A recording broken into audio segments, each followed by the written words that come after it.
Hello children, hello everybody who are watching my videos. And first of all, I want to request you all कि please subscribe, like, comment more and more, share more and more, and don't forget to press the bell icon so that the notification will reach of my new every videos to you and you should be benefited. क्योंकि मुझे भी motivation चाहिए. आज जो बच्चों मैं topic लेके आई हूँ वो थोड़ा सा सिलेबस से हटके है, ठीक है. और सिलेबस से हटके आपको समझ उसको सिलेबस से रिलेट करना है. आपको सिलेबस से मतलब सिलेबस से क्या रिलेट करना है, as a citizen, aware citizen of India आपको उसको समझना है. और उसको समझने से पहले एक कोट मोटिवेशनल कोट, क्योंकि मेरा पढ़ाई प्लस मोटिवेशनल सेशन होता है. उसके लिए कोट मैं एक बहुत सुंदर सा आपके साथ शेयर करूँगी कि मंजिलों से कह दो कि अभी पहुँचे नहीं हैं हम. मंजिलों से कह दो अभी पहुँचे नहीं हैं हम. मुसीबतें बहुत हैं लेकिन ठहरे भी नहीं हैं हम चल रहे हैं, चलेंगे तो पहुँचेंगे, ठीक है. तो मंजिलों से कह दो पहुँचे नहीं हैं हम. मुसीबतें बहुत हैं लेकिन ठहरे भी नहीं हैं. अब शुरू करते हैं आज का टॉपिक. आज का टॉपिक मेरा बच्चों कुछ हटके है कि इस साल गवर्नमेंट ने बहुत ही एक रिफॉर्म्स लाए टैक्स में, जिससे मिडिल मैन सैलरी पेड लोग बहुत ही खुश हो गए. मैं तो बहुत खुश हुई, ठीक है, क्योंकि मेरी भी इनकम क्या 12 लैक्स में के अंदर आती है. उन्होंने एक रिबेट दी 12 लैक्स को, ठीक है. और 12,75,000 तक हमें zero amount of tax we have to pay to government. तो इस रिबेट के पिको में आपको एक अवेयर नागरिक को कैसे समझना है. इसके दो रीज़न है. एक तो बच्चों पॉलिटिकल रीज़न है और एक इकोनॉमिक रीज़न है. पॉलिटिकल रीज़न तो सबको ही क्लियर है, क्योंकि भाई जो रूलिंग पार्टी है उसको तो सबको ही खुश करना पड़ता है कि केवल वो गरीब को खुश करके सरकार में नहीं रह सकती, पावर में नहीं रह सकती. केवल अमीर को खुश करके पावर में नहीं रह सकती. केवल मिडिल मैन को खुश करके पावर में नहीं रह सकती. उसको सबका. और वैसे भी डेमोक्रेसी है, डेमोक्रेसी मतलब वेलफेयर फॉर ऑल. तो भाई मिडिल क्लास क्यों बचे. मिडिल क्लास की को भी कुछ वेलफेयर मिलना चाहिए. कुछ जो गवर्नमेंट प्लानिंग करती है उसको भी कोई खुशी मिलनी चाहिए. तो उसके लिए गवर्नमेंट ने इस बार ये चेंज किया. ये पॉलिटिकल रीज़न था कि मिडिल मैन को भी इस बार थोड़ा सा खुश कर दिया जाए. क्योंकि मेरे घर में मेरा बेटा है तो वो भी कहता था कि भाई हमारे लिए तो कुछ आता नहीं है, हमारे लिए तो कुछ आता नहीं है. वो उसका इनकम और हाई है तो वो भी उनको भी उनकी इनकम हाई है उसके बाद भी उनको इस बार बता रहा था कि लगभग उसको भी 1 लाख का फ़ायदा होगा टैक्स में. तो ये पॉलिटिकल रीज़न हुआ. अब इकोनॉमिक रीज़न पे आ जाते हैं. इसका इकोनॉमिक रीज़न क्या है बच्चों. देखो 3 कैटेगरी है हमारी. पुअर है, ठीक है, फिर मिडिल मैन है जिनकी इनकम इनसे ज़्यादा और इनसे कम होती है. एक रिच कैटेगरी, 3 कैटेगरी है, ठीक है. अगर पुअर के हाथ में पैसा छोड़ा, एक होता है बच्चों एक एमपीसी होता है, मार्जिनल प्रोपेंसिटी टू कंज्यूम. एक हम इकोनॉमिक्स में कॉन्सेप्ट पढ़ते हैं मार्जिनल प्रोपेंसिटी टू कंज्यूम. ये क्या बताता है, सबके लिए मैं बता रही हूँ कि हमारी जब इनकम बढ़ती है चेंज इन इनकम, उसका कितना प्रपोर्शन हम कंज्यूम करते हैं. This is MPC. यानी कि मेरी इनकम जितनी बढ़ी उसका 80% मैं कंज्यूम कर रही हूँ, तो मेरी एमपीसी 0.8 हुई. 100 बढ़ी तो 80 मैंने खर्च किए. तो ये एमपीसी होती है. एमपीसी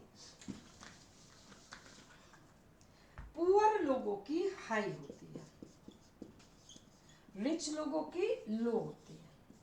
एमपीसी हम किसकी बात कर रहे हैं, एमपीसी. पुअर की हाई और रिच की लो, ठीक है. पुअर की हाई होगी तो क्या होगा बच्चों कि वो जितना पैसा उनका बढ़ेगा वो सारा का सारा मैक्सिमम कंज्यूम कर लेंगे. तो पुअर लोगों ने क्या बढ़ाया, एग्रीगेट डिमांड को केवल बढ़ाया, क्योंकि अपना ज़्यादा एडिशनल इनकम वो काय में खर्च कर रहे हैं, डिमांड को सेटिस्फाई करने में. रिच लोगों की प्रोपेंसिटी टू कंज्यूम लो होती है, तो उनका जितना भी इनकम बढ़ता है वो उसको वो सेव करते हैं और फंड्स बढ़ते हैं बैंक के पास. बैंक के पास फंड्स बढ़ेंगे तो वो किसमें लोन देंगे प्रोडक्शन के लिए, और उससे क्या बढ़ेगी, एग्रीगेट सप्लाई, प्रोडक्शन बढ़ेगा। ये प्रोडक्शन बढ़ाने में काम कर रहा है और ये डिमांड बढ़ाने में काम कर रहा है। तो अगर गवर्नमेंट केवल पुअर को के हाथ में पैसा छोड़ रही है, उसको बहुत फैसिलिटीज़ दे रही है, उनको इनकम बढ़ाने में बहुत सारे चेंजेस पॉलिसीज़ बना रही है, तो वो एडी को बढ़ा रही है बच्चों, किसको, डिमांड साइड को बढ़ा रही है।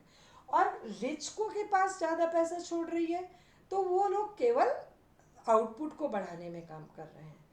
तो इकोनॉमी को अगर एक्सपेंड करने की बात आए, इकोनॉमिक ग्रोथ की बात आए, तो हम ना तो कि जनरली लोग बोलते हैं आउटपुट बढ़ गया तो एडी ग्रोथ हो गई।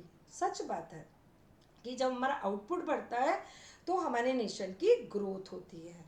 नेशन की ग्रोथ होगी तो क्या होगा बच्चों, कि नेशन की ग्रोथ होने से केवल आउटपुट बढ़ने से ग्रोथ नहीं होती। अगर हमने आउटपुट बढ़ा दिया, ये आउटपुट था ये कर दिया, क्योंकि हमारा एएस बढ़ गया, क्योंकि हमने रिच के पास पैसा छोड़ दिया, तो आउटपुट अगर यहाँ पे इसको खरीदेंगे नहीं लोग, तो अगली बार क्या प्रोड्यूसर प्रोडक्शन करेगा जब उसका पहले ही सामान भी ना बेकार रह गया बच्चों। ठीक है, तो अगर मान लो पुअर पे छोड़ते हैं तो उससे केवल डिमांड बढ़ती है, और रिच पे छोड़ते हैं तो उससे केवल आउटपुट बढ़ता है। ठीक है, डिमांड नहीं बढ़ती।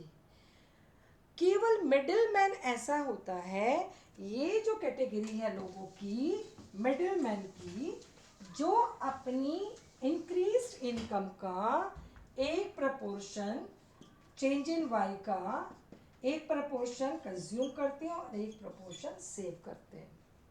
ठीक है, अब ये एक प्रपोर्शन जो कंज्यूम करते हैं उससे क्या बढ़ती है, एग्रीगेट डिमांड, और जो सेव करते हैं उससे बैंक के फंड बढ़े, बैंक के फंड बढ़ने से लोन दिया गया प्रोडक्शन के लिए, उसके लिए क्या बढ़ा, एग्रीगेट सप्लाई। तो आउटपुट भी बढ़ा और कंज्यूमर भी बढ़े।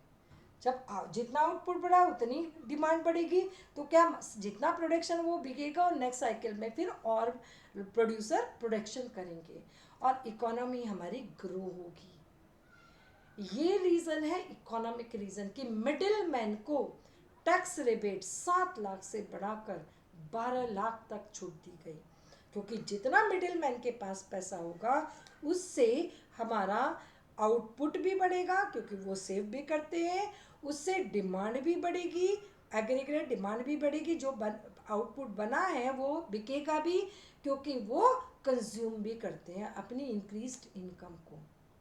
ठीक है, तो ये जो मिडिल मैन के पास पैसा आया है वो दोनों तरह से टेक केयर करेगा और इकोनॉमी को आगे ले जाएगा बच्चों। ठीक है, क्योंकि आपकी इकोनॉमी केवल अगर मान लो आउटपुट बढ़ा दिया, ठीक है, रिच के हाथ में पैसा छोड़ दिया, तो क्या होगा कि प्रोडक्शन होगा, बिना बिका रह जाएगा और अगले साइकिल में इकोनॉमी डाउन हो जाएगी। पुअर के पास छोड़ दिया तो डिमांड बढ़ेगी, अगर आउटपुट नहीं बढ़ा तो इन्फ्लेशन हो जाएगी। लेकिन मिडिल मैन के पास में अगर पैसा छोड़ेंगे तो वो एएस भी बढ़ाएगा और एडी भी बढ़ाएगा और हमारी इकोनॉमी रिसेशन में नहीं आएगी। जो बड़े बड़े कंट्रीज़ हैं बच्चों, जो डेवलप्ड कंट्रीज़ में हैं, वहाँ पे रिसेशन बहुत कॉमन वो होता है, क्योंकि वहाँ पर अमीर लोग हैं। अमीर लोगों की एमपीसी बहुत कम होती है। जब उनकी इनकम बढ़ती है तो वो अपने पैसे को बचाते हैं, क्योंकि वो उनका जो स्टैंडर्ड ऑफ लिविंग है उससे सेटिस्फाइड होते हैं। और उससे क्या होता है, जो अमीर लोगों के पास जब हाथ में पैसा होता है तो वो डिमांड ज़्यादा नहीं बढ़ती, इसकी वजह सप्लाई बढ़ती है। और धीरे धीरे क्या हो जाता है कि जब वो नहीं बिकेगा तो रिसेशन आना शुरू हो जाता है, प्रोड्यूसर अपना प्रोडक्शन कम करना शुरू कर देते हैं, धीरे धीरे लोगों को निकालना शुरू कर देते हैं।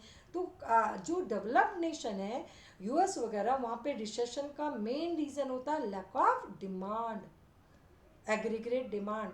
वहाँ पे पैसे की कमी नहीं है, कैपिटल की कमी नहीं है।